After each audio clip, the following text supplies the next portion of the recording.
नमस्कार SS unique education ने आपण मानक स्वागत पिला माने आज मैं वीडियो तुम मानक पई नहीं आछि गुरु दिवस उपलक्षे सुंदर एवं संक्षिप्त ओडिया भाषणटे तेबे चलंतु डेनो करी वीडियोटी को आरंभ करबा।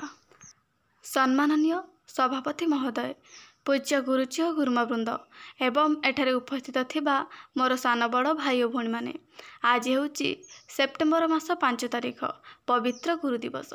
आजिर एही गुरु दिवस उपलक्षे मते किछि कहिबार सुजोग मिलिथिबारु मु निजको धन्य माने करूछि। गुरु गुर अर्थ होउछि अंधकार एवं रुर अर्थ होउछि ज्ञान।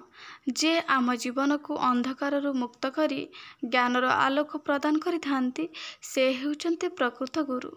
भारत में गुरु शिष्यर परंपरा बहु पुरातन कालरू रही आसीछि।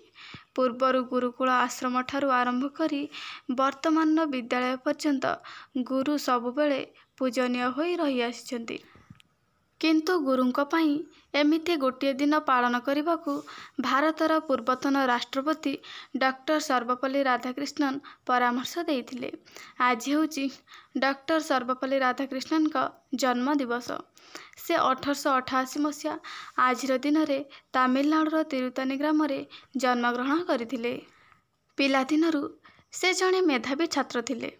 1909 मसीह माड्रास प्रेसिडेंसी कॉलेज रु दर्शन शास्त्र रे प्रथम श्रेणी रे एमए पास करथिले। परे से सही कॉलेज रु निजर अध्यापक जीवन आरंभ करी शेषरे भारतर प्रथम उपराष्ट्रपति एवं द्वितीय राष्ट्रपति होई पारिथिले।